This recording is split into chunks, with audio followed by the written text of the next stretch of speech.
We would like you to meet Maurice Harker. He is an LDS clinical mental health counselor. After working for LDS Family Services for several years and being the director of life-changing services, he's become the specialist for sexual addiction recovery. He works among LDS young men and adult men. He also specializes in marriage repair after a relationship has experienced betrayal trauma. He has found a way to combine eternal principles with cutting-edge science. Now, Maurice Harker. I'm the third of 9 boys. I was raised in Idaho. I came to Utah for high school, went to Davis High in Kaysville. In high school, I was a nerd, an athlete, and a musician. I did the Mormon missionary thing in Detroit. Came back, went to the University of Utah for both bachelor's and master's degrees. Got married in between 21 years ago, 22 years this June. I have 2 kids, a boy and a girl, both adopted. I used to be full-time at LDS Family Services, and now we run the life-changing services office for about the last decade. The origin of the concepts. Now, you're going to hear a lot of blending of religious/spiritual principles with scientific principles. The reason for that, when they sent me out to Detroit, by the way, I was raised on the Mormon conveyor belt. Does anybody know what that means? Okay, deacon, teacher, priest, dump you in the missionary training center, and you really don't know what you're doing yet. All right? So with all my enthusiasm and excitement, they threw me to inner city Detroit, raised as a potato farming family in Idaho, and then landing in inner city Detroit. It was a little bit of an interesting experience. I walked around just waving to people, how you doing, how you doing, how you doing? One guy says, you do know I can kill you, right? And I'm all, cool, how you doing? I was more afraid the last day I was there than I was the first day because I was protected by naivety. Anyway, but after trying really hard and trying really hard and trying really hard, I wasn't getting anything, very little results, and the people hit me with a question I wasn't ready for. It's been a question that's changed my life since then. The question they didn't teach me in the missionary training center was, can you explain to us what this stuff has to do with reality? When I got home, I had worked really hard to become a good teacher as a missionary, but got very few opportunities to teach in that city and around there. And so I was really thirsty to do some more teaching, and that's one of the reasons I chose to go into the field of psychology. I had chose the University of Utah instead of a school like BYU because they claimed to be the more open-minded ones, not like those people down in Provo. Okay? Now, I wanted to go to a place that wasn't so indoctrinated so I could get an outside view of all of the important information on the planet. And they promote their really open-minded approach to things. And they says, we want you to take everything into consideration that affects the human mind. And I'm all, great, that's exciting. So after studying it for a while, I says, so when do we start talking about how spiritual things affect human psychology?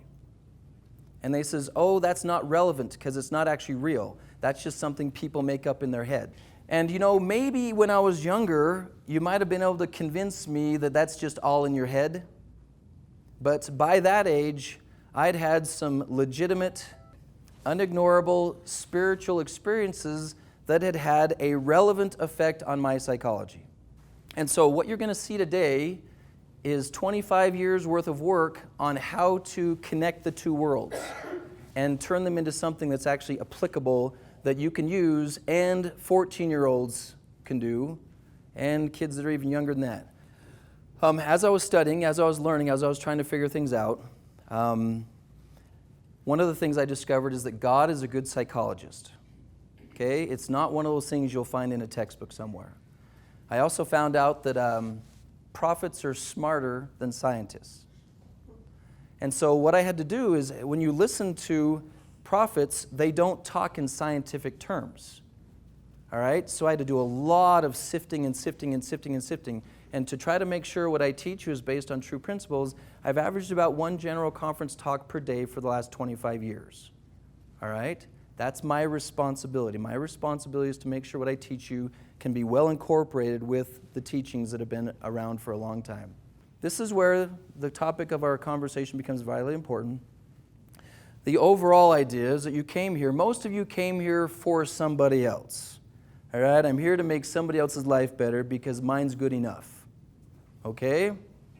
Now, if this presentation is going to be useful, I want you to get your smartphone out or your notebook out or something like that, and I want you to think about your one thing. Your one thing. That one thing that you haven't been able to fix yet. Even you bishops, you got a one thing, right? Okay? That one thing you've always promised yourself you would do, but you haven't followed through on it consistently yet. Everybody write down that one thing that you haven't been able to exercise, eating pattern changes, getting angry, starting that book that you said you were going to start years ago. Whatever that one thing is that you've always wanted to make sure you followed through on, but you haven't been able to do so yet. You see, this presentation is not going to be as useful if you spend your whole time thinking about somebody else. Okay? If all you're thinking about is somebody else, you're going to miss some really important parts. All right? It doesn't even have to be your worst thing, just one of your things. Okay.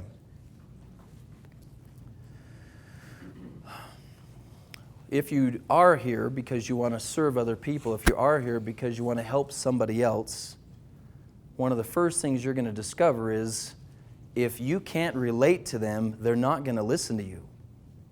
Okay? If they look across from you themselves and they see you and they go, well, you've never had anything that was hard for you to fix, so you have no idea what it's like for me. If you go, yeah, well, I had to, stop, something. Okay? So take me seriously. Okay? You've got to be able to relate to it because you've already worked through something really hard yourself. And so I started a 3-year research project that I titled, Why Do Smart People Do Stupid Things? I'm not really interested in why stupid people do stupid things. That's what YouTube is for. All right? We don't need to study why stupid people do stupid things. The people I work with are the best of the best of the best people. They're not people that are just dumb. These are people who really want to get something right. Okay? And so, why do smart people do stupid things? It took about 3 years to really work out all the details, and it came down to one sentence, which is, Satan is a good psychologist. Okay? What if Satan is a good psychologist? What if Satan, for the last 7,000 years, has been perfecting the art of messing with the human mind in ways that are so advanced and so technically sound and so crazily accurate and successful that we don't even notice it half the time? It occurred to me, I resigned myself, if I'm going to beat this guy, if I'm going to understand it, I need to study him. And in some ways, what I've taken the responsibility to do is I've become what I call a military scout, and I study the enemy constantly so that you don't have to. And by the way, I should point something out to you right now. I am not a religious leader, okay? I'm not going to teach you the gospel of Jesus Christ today. That's not the purpose of our meeting today. It is not my role in the community to teach you how to build temples and have family home evening and do all those other things that are common in our culture. My job is to teach you how to win the war.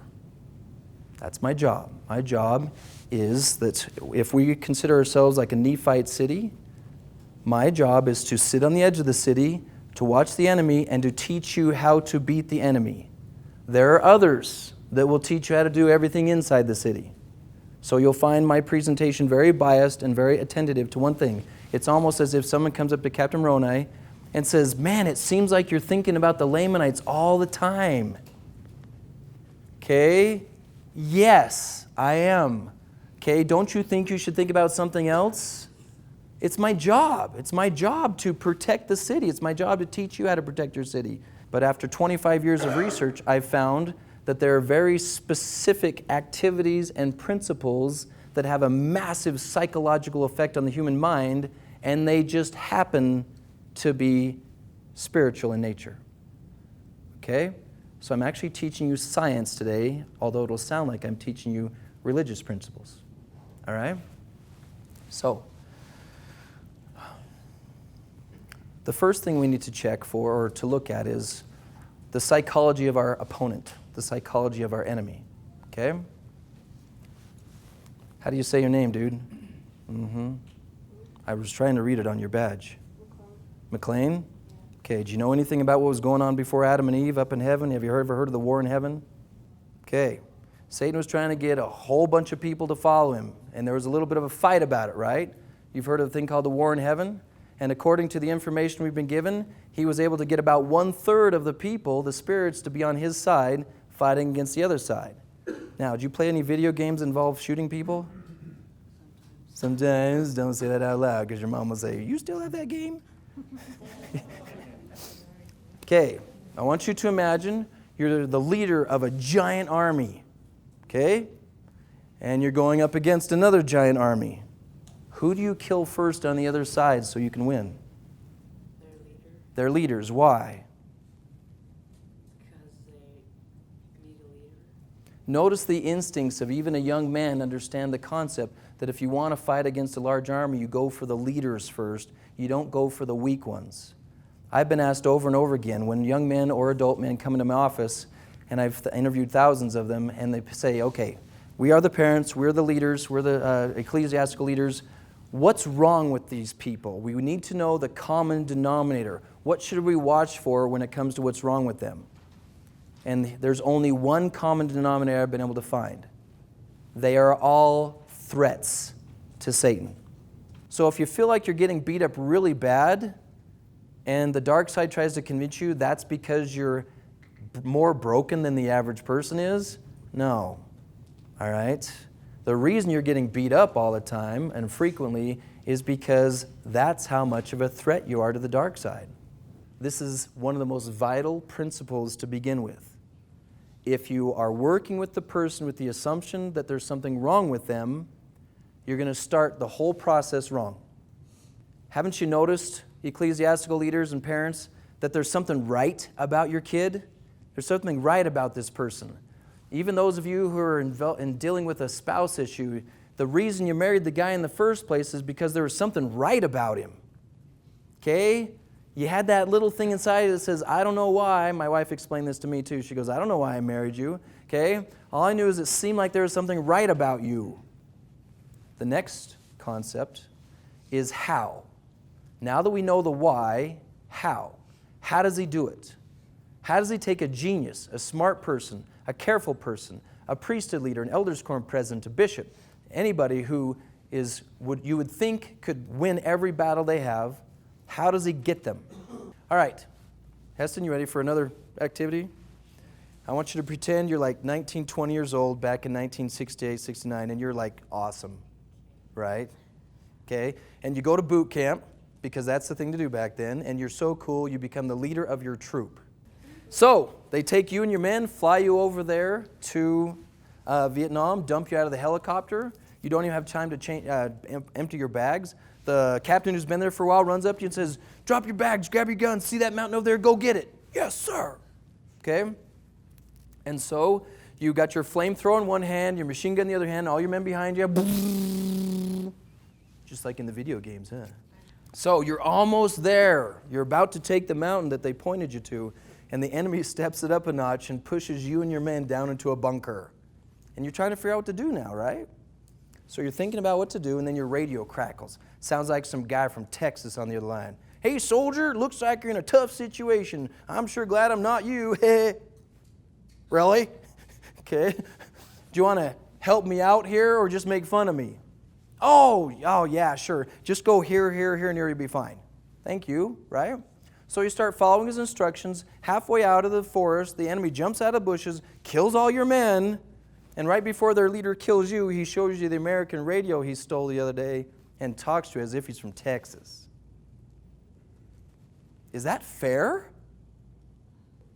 This is a scary story. The idea of someone getting a hold of your radio, your trusted communication device, and tricking you with it. All right? Now, Satan has a really cool strategy that he's been doing for quite some time now. I don't know how long he's been able to do it. Scientists tried to figure this concept out, and they gave it a name because they have a hard time with the idea of spiritual things mixed in with psychology. Have you ever heard of a concept called negative self-talk? Okay, very popular term in psychology. I want to help you realize that it's about as useful as when back in the 1700s they says the earth is flat. Okay? Basically what the scientists are doing with negative self-talk is they're saying this is the best we've been able to figure out so far because we don't have more information. I'd like you to consider the possibility that there's no such thing as negative self-talk. Okay? What if Satan has figured out how to talk to you in your own voice in your head? What if Satan has figured out how to talk to you in your own voice in your head? First question I ask you, is that fair? It's war. But it's war. Okay? Now rewind the audio tapes in your head. Go back the last 12 hours, 24 hours, 48 hours. Everybody pull up the recordings in your brain and see if you can hear some of the conversations. And look for one that doesn't quite sound like you. Okay? One where, wait a minute, I'm the kind of person who wants to do good. I'm the kind of person who wants to be productive. I'm the kind of person who wants to make good things happen. Where's this crazy talk coming from? And if you believe the scientists, they'll say, well, you're just broken. There's just something wrong with you. Okay? What if that conversation isn't you? All right, I've had lots of people debate with me about this, and this is where we need the words of the prophets to clarify the science of the whole thing. The prophets tell us that before we were born, we had to have been good. You had to fit in the category of good. When you came to earth and that spirit came into your body, that did not change. All right? So, you, as an entity, as a spiritual being, you do not have evil thoughts. All right? If it's destructive, if it causes things to fall apart, if it demoralizes you, if it flattens your tires, if it messes with your mind, it is not you. Scary idea that Satan can get in your head? What if that's not even his best technique? What if he's got more stuff that validates the serpent was the most subtle of all the beasts of the field? After 7,000 years of practice, do you really think he's going to use something that's easily detectable? All right? So after a lot of studying and trying to get the science of it figured out, in order to understand this most cutting-edge satanic attack method, I've written a story that takes place in Book of Mormon times. It's a Lamanites versus Nephites story. Okay? In my story, the Lamanites have just finished attacking a Nephite city, but they get their fannies kicked again. You surprised? Okay? They, as they're retreating back to their camp a mile or two outside the city, whining and complaining, bandaging their wounds, swearing oaths that they'll win next time, although they have no idea how. So now they're out there going, we're going to totally get our fannies kicked unless we come up with something different.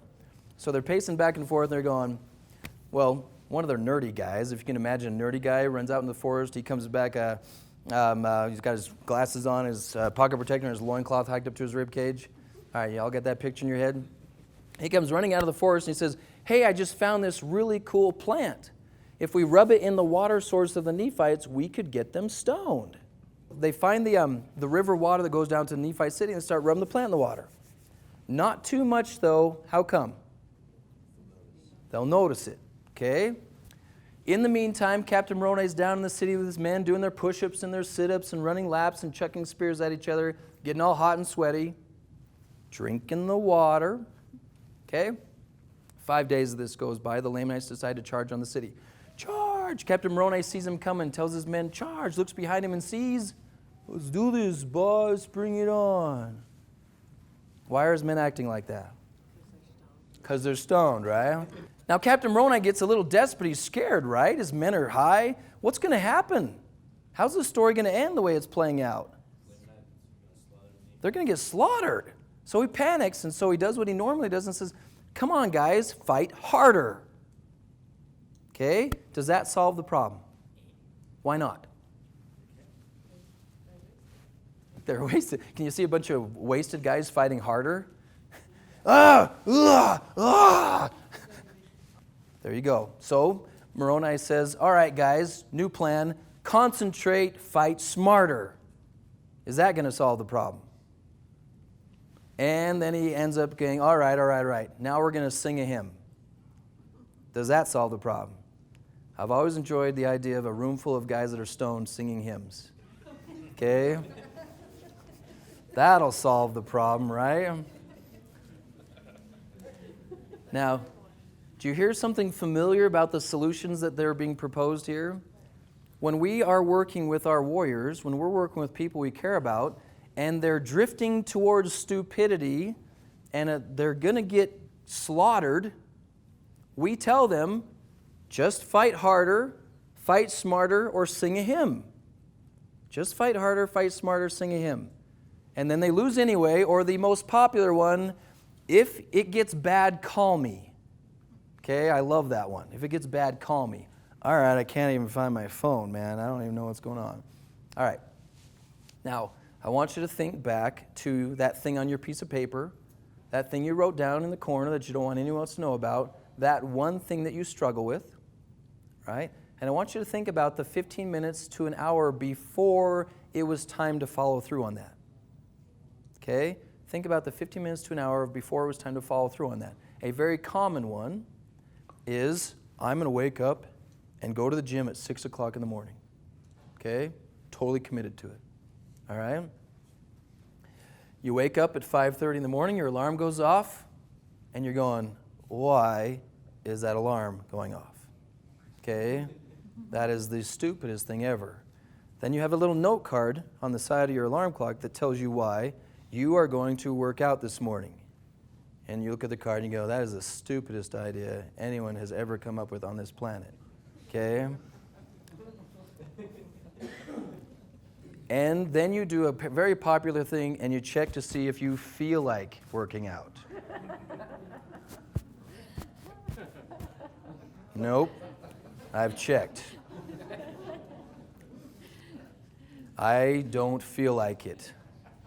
Therefore, I'm not going to because my feelings are my God. Wait. That's for a later part in our lesson today. Okay.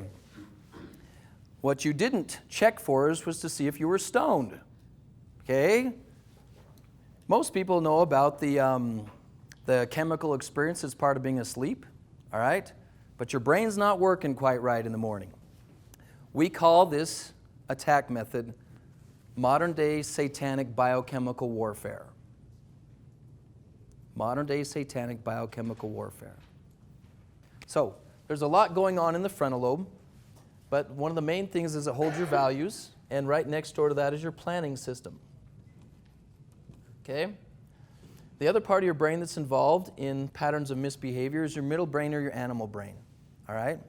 This is where you have fight, flight, and any survival behavior. What happens inside your brain is there's a different chemical reaction that first shuts off your value system. So you forget why you care about it. Think about that person who wakes up in the morning with their alarm set to go exercise. Have you noticed that they forget why their alarm was set? The next thing that the brain shuts down with this chemical reaction is the planning system. I had a plan for this situation. I had a plan. I was going to do something different. Well, I don't even remember what I was going to do. Okay? This is the exact same process that a pornography addict goes through, is the same as what you're going through. Okay? I don't know what's going on here. Then the brain drifts towards the animal brain. Then you do the animal type behavior. After that's over, the chemicals whoosh out of the brain. The energy returns to the frontal lobe. The value system kicks back in. Oh, that's why I was going to get up and work out this morning. Huh? Yeah, that's what you're... Well, that's a popular phrase. You beat yourself up. Okay? That's another one of those old-fashioned phrases, but it's not actually you beating yourself up. That's the 7,000-year-old genius joining in on harassing you afterwards. So unfortunately, the scientists of psychology have gotten this one wrong because of their resistance to use spiritual terminology, and they say, when you have a problem, it's because the other half of your brain is your enemy. Okay? The other half of your brain is your enemy. So you are beating yourself up. There's no Satan beating you up. You're beating yourself up.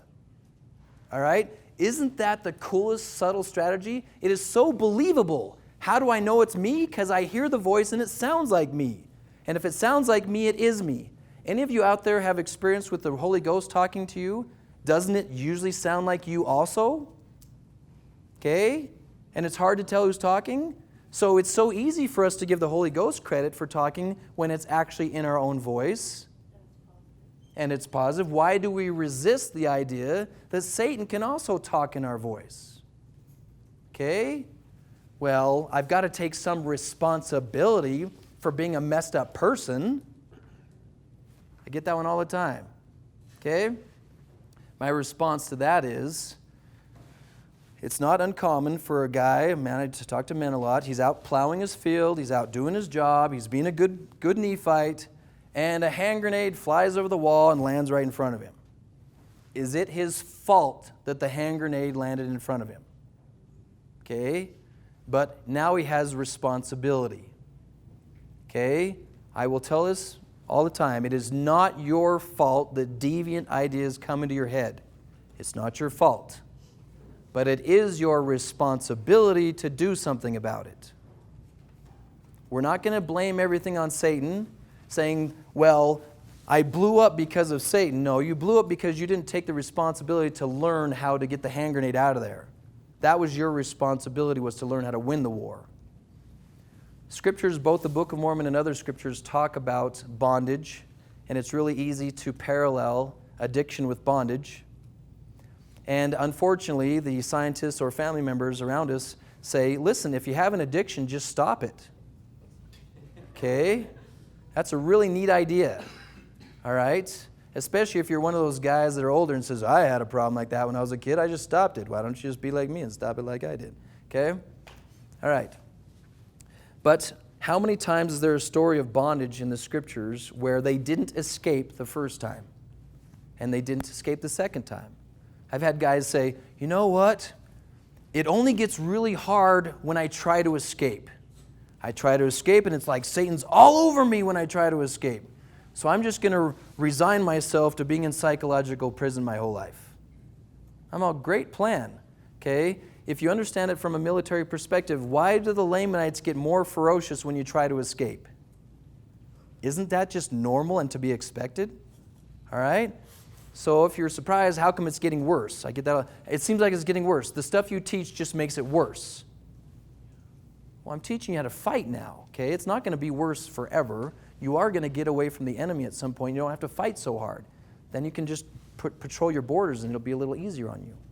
All right? So it will be worse at first. It will be harder at first. The enemy does not want to let go of you. You are in bondage. Captain Moroni sees that his men are stoned. He's tried the fight harder, fight smarter, sing a hymn. It's not working. He pays very close attention and he observes with a little bit of insight and revelation, my men are chemically altered. I'm going to have to do something about that. And I can't just wait for a spiritual intervention. I've got to do something. And he remembers something he learned from his chemistry class in high school, that certain chemicals will neutralize other chemicals. So he sends his own little nerdy guy into the forest, comes back with a different plant, makes milkshakes out of it, passes around to all the guys, they drink it, and what happens to their brains? They're zeroed out. They're cleared up. Oh my gosh, what's going on? Do they have to be taught how to fight all over again? They're already trained. Do they need to be taught why to fight all over again? All of their brain is fully intact if their body chemistry is back on track. You've been taught that everything's created both temporal and spiritual. Temporal means of the body. Okay? If you're going to win a modern day war against the enemy, you must fight it on a spiritual level and a temporal/body level. And if you don't know which weapons to use to fight back, you'll just keep losing. So if you're in a military situation and the enemy has rolled a smoke bomb into your camp that has a hallucinating drug in it, what do you do? What do you grab before you grab your sword and gun? If it's already gotten in your system already, though, you reach for your belt for the antidote. Okay? So you're going to need the antidote. So I call up God and I said, cool, is there a pill? Is there a plant? What do I give my people that are losing their minds? He says, keep looking, but you're not going to find anywhere because the antidote is already in your head. There's a conglomeration of multiple chemicals that is a gift from God for very special circumstances. Okay? It is designed to make your body 5 to 10 times stronger than normal. Okay? And the really cool thing about it, it also clears out your brain. It also erases all of the chemical problems. Okay? You are now zeroed out. All right? You are now zeroed out and you can fight clearly. Okay? What amazed me as I started to look some more for the spiritual, psychological connection of things, it's the exact same chemicals that were used by the soldiers of the Book of Mormon. In Mosiah 20, verse 11, it says, and the Nephites were half as numerous as the Lamanites, but for their lives and for their wives and for their children, like dragons did they fight. You see, the mistake that the scientists are making around this stuff is they're teaching a technique that I call purse fighting. Stop it, you're affecting my thoughts. Jeez, it's so awkward. Okay? If you only try to fight Satan in a thought war, he will massacre you. He will outsmart you every time. So bring a gun to a knife fight. Okay? You have a body, he does not. Bring your biochemistry. And so if you're working with yourself or someone you love, after you've taught them to gain more discernment with their thoughts and after you've taught them to gain more discernment with their biochemistry, then you teach them the layman's term for this experience is called ferocity. Okay? You teach them to fight with ferocity. You don't just do thought changing. Thought changing is the common. That's the purse fighting technique. You go, please try to change my thoughts. Try to change my thoughts. Try to change my thoughts, okay? If you don't get the vial of the antidote and take the pill or shoot the drug before you grab your gun and your sword, you're going to get your fanny kicked. You're going to get slaughtered. You're going to be fighting like this. You can't fight with your chemicals whacked. Each person has to find something that they're willing to fight for. You have to gain a testimony of Satan, as weird as that is, and his dedication to taking away things you care about. Let's not just avoid the war. Let's not be afraid of the war. We have superpowers. We are men of God. We hope from this video you have gained a greater understanding of why good people, like you and your loved ones, struggle with fighting unwanted patterns of behavior.